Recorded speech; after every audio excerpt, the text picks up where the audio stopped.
Container को देखते ही उसे इस बात का अंदाजा लग जाता है कि वो बिल्कुल सही जगह पर आया है। शायद उन हॉस्टेजेस को इसी कंटेनर में रखा गया है। अर्णव धीरे धीरे उस कंटेनर के दरवाजे के पास जाता है। उस कंटेनर का दरवाजा बंद था। उस कंटेनर पर एक लॉक लगा था और उस लॉक पर एक काला कपड़ा बंधा था। अर्णव बिना देर किए उस ताले से वो कपड़ा हटा देता है। अगले ही पल अपनी पिस्टल से उस ताले को शूट करके ताला तोड़ देता है। जैसे ही ताला टूटता है, अचानक से आसपास का मौसम बदलने लगता है। एकाएक तेज आंधी चलने लगती है और आसमान में काले बादल छा जाते हैं। दिन के 12 बजे थे, लेकिन अब ऐसा लग रहा था जैसे रात होने वाली हो। अर्णव और बाकी के पुलिस ऑफिसर्स ये सब देखकर दंग रह जाते हैं। जैसे ही अर्णव उस ताले से काला कपड़ा हटाकर उसे शूट करता है, वो ताला टूट जाता है। ताले के टूटते ही वहाँ का मौसम अचानक से बदलने लगता है। कुछ समय पहले वहाँ का मौसम बिल्कुल साफ था। सूरज की रोशनी चारों तरफ फैली हुई थी और धीमी धीमी हवाएं चल रही थी, लेकिन उस ताले के टूटते ही वो धीमी हवाएं आंधी में बदल जाती हैं। साफ आसमान पर कुछ ही पलों में काले बादल छा जाते हैं। इतनी तेज आंधी चलने लगती है कि वहाँ खड़े रहना मुश्किल हो गया था।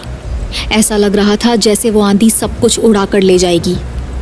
अर्णव और उसकी टीम को समझ नहीं आ रहा था कि ये सब क्या हो रहा है। अर्णव उस बारिश में भीगते हुए हैरानी के साथ आसमान की तरफ देखने लगता है। अर्णव उस काले बादल को देख ही रहा था, तभी उसे याद आता है कि 3 बजे से पहले उसे सभी को इस जगह से निकालना है। वो फौरन अपनी नज़र कंटेनर की तरफ करते हुए उसका दरवाज़ा खोल देता है। जैसे ही अर्णव कंटेनर को खोलता है, उसमें से 200 से 300 लोग बड़ी तेज़ी से बाहर आने लगते हैं। उन सब की हालत बहुत ख़राब थी। उन लोगों ने कई दिनों से कुछ खाया पिया नहीं था। कुछ की मौत तो कंटेनर में ही हो गई थी। वो पागलों की तरह इधर उधर भाग रहे थे, इस डर से कि कोई फिर से उन्हें कैद ना कर दे। अर्णव ये देखकर हक्का बक्का रह जाता है। उसे पता तो था कि आज उसे 1000 से ज़्यादा लोगों को छुड़ाना है, लेकिन ये सीन देखने के लिए वो तैयार नहीं था जो वो अभी देख रहा था। अर्णव वहीं फ्रीज हो गया था और उसे समझ नहीं आ रहा था कि वो अब क्या करे। वो लोग कंटेनर से निकलते ही इधर उधर भागने लगते हैं। इतने दिनों तक कैद में रहने के बाद वो सब काबू से बाहर हो गए थे। उनमें से कुछ भागते हुए जंगल में जा रहे थे, तो कुछ बाहर निकलते ही कमजोरी की वजह से बेहोश हो रहे थे। अर्णव की टीम के लिए इन्हें कंट्रोल करना बहुत मुश्किल हो गया था। काफ़ी देर बाद अर्णव और उसकी टीम बड़ी मशक्क़त से उस भीड़ को काबू कर पाती है। अर्णव धीरे धीरे करके उन सबको बस से शहर के लिए रवाना करता है। उन सबके जाने के बाद अर्णव बाकी के कंटेनर की तरफ देखता है। इसी तरह एक के बाद एक करके सभी कंटेनर से लोगों को निकालकर शहर भेजा जा रहा था।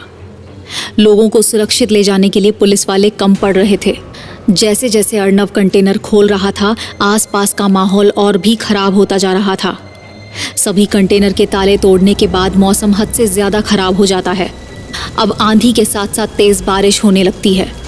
आसमान में बहुत तेज़ रोशनी के साथ बिजली चमक रही थी। सभी हॉस्टेजेस को भेजने के बाद उस बंगले के पास केवल 3 लोग ही रह जाते हैं, अर्णव, गोपाल और 22 साल का एक कांस्टेबल अमन। सबके वहाँ से जाने के बाद अर्णव एक चैन की सांस लेता है, लेकिन अगले ही पल उसे कुछ याद आता है और वो हड़बड़ाते हुए अपनी घड़ी देखता है। 3 बजने में सिर्फ 15 मिनट ही रह गए थे। वो उस बंगले को देखते हुए अपने मन में कहता है, मुझे इस बंगले के अंदर जाकर देखना चाहिए, कहीं वो क्रिमिनल इसके अंदर तो नहीं छिपा है। ये सोचने के अगले ही पल अर्णव को याद आता है कि उसे 3 बजे से पहले यहाँ से सभी को वापस भेजना है, वरना लोगों की जान को खतरा हो सकता है। लेकिन अर्णव बिना इन्वेस्टिगेशन के यहाँ से नहीं जाना चाहता था। वो गोपाल से कहता है, गोपाल, तुम अमन के साथ यहाँ से चले जाओ, मैं एक बार बंगले के अंदर की तलाशी लेना चाहता हूँ। अर्णव की बात सुनकर गोपाल घबरा जाता है। वो अपने मन में कहता है, ये अर्नब सर की बहादुरी तो मेरे लिए मुसीबत बनती जा रही है। जंगल के बीचों बीच इस बंगले में पता नहीं क्या होगा, और बिना किसी टीम के इनको यहाँ तलाशी लेनी है। सर, आज मौसम बहुत खराब है और पूरी टीम भी जा चुकी है। अभी इन्वेस्टिगेशन के लिए सही वक्त नहीं है। हम कल यहाँ वापस आ जाएंगे। अर्णव ये मौका अपने हाथ से नहीं जाने देना चाहता था। अभी उसके पास इतना टाइम भी नहीं था कि वो गोपाल को सब कुछ समझा सके। अर्णव सख्ती के साथ गोपाल से कहता है, गोपाल, तुम और अमन इसी वक्त यहाँ से चले जाओ, it's an order. Gopal Arnav को अकेले छोड़कर नहीं जाना चाहता था। सर, मैं आपको यहाँ अकेले छोड़कर नहीं जाऊंगा, मैं भी चलूंगा आपके साथ। जब बहुत समझाने पर भी गोपाल नहीं मानता तो अर्णव हार मानकर गोपाल से कहता है, ठीक है, तुम मेरे पीछे आकर मुझे कवर करो। अर्णव पास ही खड़े अमन की तरफ देखकर कहता है, अमन, तुम गाड़ी के साथ तैयार रहना। अमन हाँ में सर हिलाकर कहता है, यस सर। अर्णव गोपाल के साथ बंगले के अंदर चला जाता है। अर्णव को ऐसा लग रहा था कि ये मिशन उसकी उम्मीद से कहीं ज्यादा आसानी से पूरा हो गया, लेकिन उसे बिल्कुल भी अंदाजा नहीं था कि उस बंगले में उसके साथ क्या होने वाला है। वो नहीं जानता था कि उसने कौन सी मुसीबत मोल ले ली है। शाम के 7 बजे थे। सुहानी, निशा और विवेक के साथ लाइब्रेरी में थी। वो तीनों यहाँ एग्जाम की तैयारी कर रहे थे, लेकिन पढ़ते पढ़ते सुहानी की आंख लग जाती है और वो डेस्क पर ही सर रखकर सो जाती है। निशा और विवेक भी उसे डिस्टर्ब नहीं करते। वो दोनों अपनी पढ़ाई में लगे रहते हैं। आज भी लाइब्रेरी में ज़्यादा लोग नहीं थे। वहाँ लगभग 10 या 12 लोग ही थे। युवराज सुहानी से थोड़ी दूर वाले डेस्क पर कुछ काम कर रहा था। काम तो सिर्फ एक बहाना था। युवराज बस सुहानी के आसपास रहना चाहता था। उसकी 2 वजह थी। पहली ये कि वो सुहानी को उस साए से प्रोटेक्ट करना चाहता था, और दूसरी ये कि उसे जल्द से जल्द ये पता लगाना था कि सुहानी का उस साए से क्या कनेक्शन है।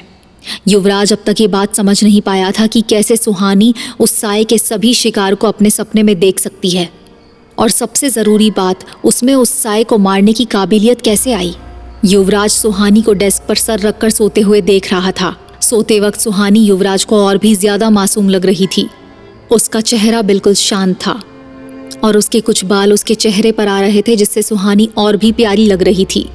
युवराज सुहानी को ऐसे देखकर अपने सारे मोटिव भूल जाता है और बस उसे देखता ही रह जाता है।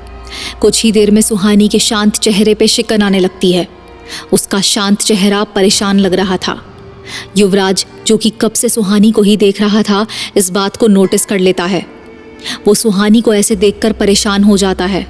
उसे पता था कि सुहानी के ऐसे रिएक्ट करने का मतलब क्या है। युवराज सुहानी के पास जाने के लिए जैसे ही उठता है, सुहानी की आंखें खुल जाती हैं।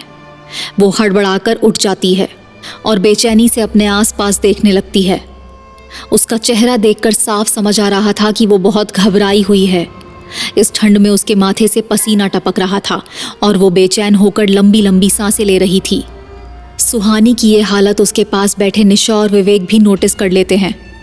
इससे पहले कि वो सुहानी से कुछ कह पाते, युवराज आकर सुहानी के पास बैठ जाता है। क्या देखा तुमने? सुहानी अभी भी बहुत ज्यादा घबराई हुई थी। वो इतनी ज्यादा डर गई थी कि उसके मुंह से एक शब्द भी नहीं निकल रहा था। वो हकलाते हुए कहती है, वो बंगला, जंगल, अर्णव सर, वो साया। सुहानी कुछ भी साफ साफ नहीं कह रही थी। युवराज, निशा और विवेक सुहानी की ये हालत देखकर परेशान हो जाते हैं। उन्हें ये तो समझ नहीं आ रहा था कि सुहानी क्या कह रही है, लेकिन वो ये ज़रूर समझ जाते हैं कि फिर से उस साए ने एक शिकार किया है। युवराज सुहानी के पास जाकर उसका चेहरा अपने दोनों हाथों में लेता है और उसकी आंखों में देखते हुए कहता है, सुहानी, यहाँ मेरी तरफ देखो। युवराज की बात सुनकर सुहानी उसकी तरफ देखने लगती है। एक गहरी सांस अंदर लो और फिर बाहर छोड़ो। सुहानी बिल्कुल वैसा ही करती है। युवराज डेस्क पर रखी बोतल का ढक्कन खोलकर सुहानी को पानी पिलाता है। अब जाकर सुहानी कुछ शांत होती है।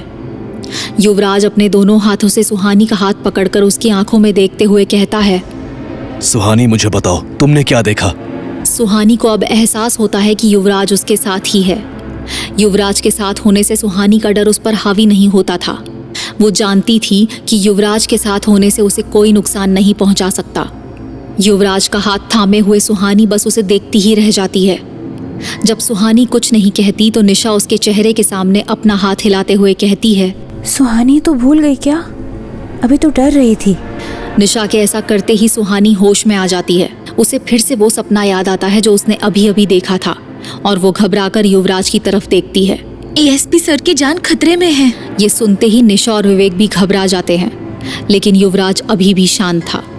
ऐसा लग रहा था जैसे सुहानी के ये कहने से उसे कोई फर्क ही ना पड़ा हो। सुहानी, तूने एग्जैक्टली क्या देखा? सुहानी ने अपने सपने में छोटे छोटे विजुअल्स देखे थे। वो उन विजुअल्स को याद करते हुए कहती है, मैंने घने जंगल के बीच एक बड़ा सा बंगला देखा, फिर एक बड़ा सा हॉल देखा जहाँ बिल्कुल अंधेरा था, फिर उस हॉल में एएसपी सर को खड़े देखा। अगले ही पल वो जमीन पर पड़े थे और वो साया लगातार उन पर अटैक कर रहा था। सुहानी की पूरी बात सुनते ही विवेक और निशा भी घबरा जाते हैं। इसका मतलब अर्नव सर भी? निशा भी घबराते हुए कहती है, नहीं, ऐसा नहीं हो सकता। युवराज ये सब सुनकर कुछ भी रिएक्ट नहीं कर रहा था। ऐसा लग रहा था कि जो बात सुहानी उन सबको बता रही है युवराज उसे पहले से जानता है। युवराज सर, हमें उन्हें बचाना होगा। हम एक और इंसान को उसके हाथों मरने नहीं दे सकते। वो युवराज सुहानी की बात बीच में काटते हुए कहता है, एएसपी सिंह जिंदा है, उन्हें कुछ नहीं हुआ है, तुम लोग उनकी फिक्र मत करो। ये बात सुनकर निशा, विवेक और सुहानी हैरानी से युवराज को देखते रह जाते हैं। वो सोच में पड़ जाते हैं कि यहाँ बैठा हुआ युवराज कैसे कह सकता है कि अर्नव ठीक है। उन तीनों को युवराज की बात पर भरोसा नहीं होता, क्योंकि आज तक सुहानी का हर वो सपना सच हुआ था जो उसने उस साई के बारे में देखा था।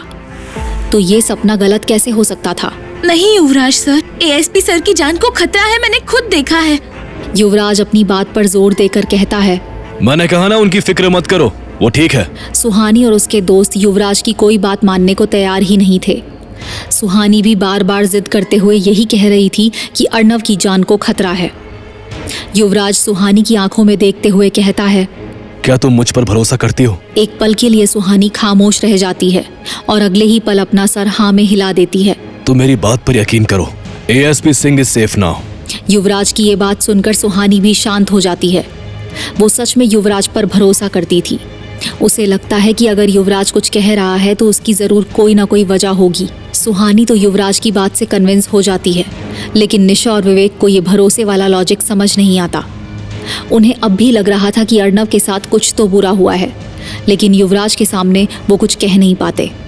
युवराज सुहानी को देखते हुए अपने मन में कहता है, मुझे समझ नहीं आ रहा कि सुहानी उसके शिकार को अपने सपने में कैसे देख सकती है। कुछ देर सोचने के बाद युवराज सुहानी से कहता है, क्या तुम्हें जरा भी अंदाजा है कि तुम उसका शिकार कैसे देख सकती हो? सुहानी मायूस होकर ना में अपना सर हिलाती है। युवराज आगे कहता है, कई बार हमारे सपने हमारे बचपन के इंसिडेंट से जुड़े होते हैं। क्या तुम्हारे बचपन में ऐसा कुछ हुआ था जिसकी वजह से तुम्हें लगता है कि तुम ये सब देख पाती हो? युवराज बहुत ही स्मार्टली सुहानी से उसके बचपन के बारे में पूछ रहा था। जैसे ही युवराज सुहानी से ये सवाल करता है, निशा झट से कहती है, सुहानी को अपने बचपन की कोई भी बात याद नहीं है। ये सुनकर युवराज चौंक जाता है और सवालिया नजरों से सुहानी को देखने लगता है। मैं अडॉप्टेड हूँ और शायद बचपन में मेरा कोई एक्सीडेंट हुआ था जिससे मेरे बचपन की मेमोरीज जा चुकी हैं। ये सुनकर युवराज की हैरानी और भी बढ़ जाती है।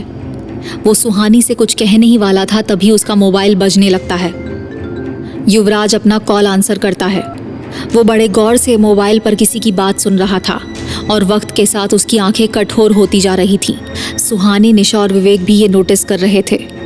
पूरी बात सुनकर युवराज कॉल कट कर देता है और बिना कुछ कहे वहाँ से चला जाता है। सुहानी और उसके दोस्त ये सब देखते रह जाते हैं। अगले पल विवेक का मोबाइल भी बजता है। वो जैसे ही मोबाइल अपने कान पर रखता है, उसकी आंखें हैरानी से बड़ी हो जाती हैं। कुछ देर बाद विवेक कॉल कट कर देता है। कॉल कट करते ही विवेक निशा और सुहानी से कहता है, युवराज सर सच कह रहे थे, ASP sir is safe now. Vivek की बात सुनकर निशा कंफ्यूज होकर कहती है, और ये बात तुम्हें कैसे पता? विवेक संजीदगी के साथ उनकी तरफ देखते हुए कहता है, क्योंकि उन्होंने अभी युवराज सर के डैड मिस्टर यशवंत दीवान को अरेस्ट किया है। आगे की कहानी जानने के लिए देखें अगला एपिसोड सिर्फ पॉकेट एफएम के यूट्यूब चैनल पर, और साया अ कर्स्ड लव स्टोरी के सारे एपिसोड्स को सुनने के लिए डिस्क्रिप्शन में दी लिंक से डाउनलोड करें पॉकेट एफएम ऐप।